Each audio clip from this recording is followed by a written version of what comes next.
Ready.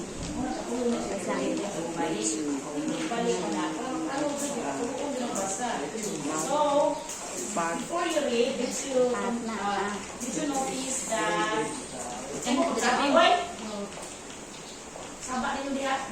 you notice that there are picture words on page 17? Kita mo na may picture words. First is the term long, which means not short. Kita mo na. These are the terms that we encounter when we read my hair. Kaya na siya pagkita na po ang words para makita po ang meaning na. So, the second phrase, 100. 100 in a sentence means 100. Sa math pa, na expression 100. Sa English expression, 100. Then, 1,000, which means 1,000. 100,000, which means 100,000. Kita mo na. Mo yung unang basa ko yun, did you read? Nabasa na yung before mo nabasa sa my hair. Okay, next. Cover, which means put something over or on top of. Next is head. Did you see the picture head? Head, the bottom part on top of the head. Tututo na ta sa page 17. Tututo yun na. Tututo na mo kaya ima-imagine ano mo ibasa na mo sa sentence. Ay, mo na siya. Part sa body. New. New means not old. Not used before. Hair. Hair. Stop growing up out of your head. Nasa dyan picture sa hair. Next, wala ay picture. Pa. Grow. When we say grow, it means get bigger or longer over time. Just like a plant. Kaya sa plant, mayroon kaya na siya na iso din na. Kaya grow siya na idahon hangtod may taas ng plant.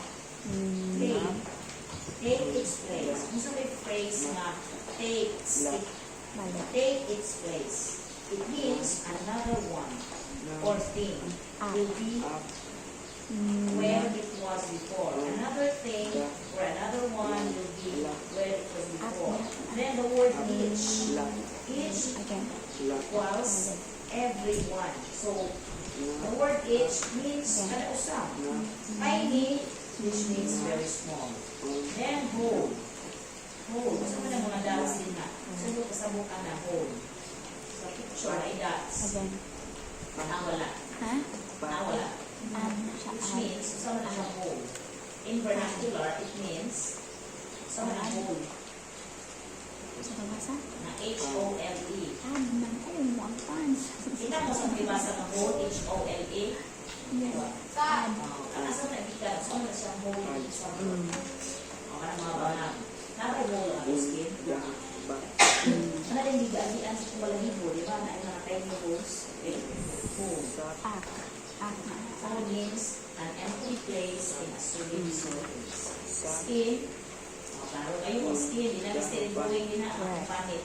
The thing that covers the outside of your body. Then, top. Saan ang top? Speaking of top, T-O-P. That is part. Then, Balik mo ba sa box. sumpay na ha? Balik na diri ha pa na may masangit na. Not on the lap. Not on the lap. Balik ka. Straight na ha, hindi na hunong-hunong ang pagbasa kay fat, the red cat, fed the cat, a rat on a mat, ham on the pan, not on the lap, pad in the bag, sack in the pan, hat on the cat. Sige, ready?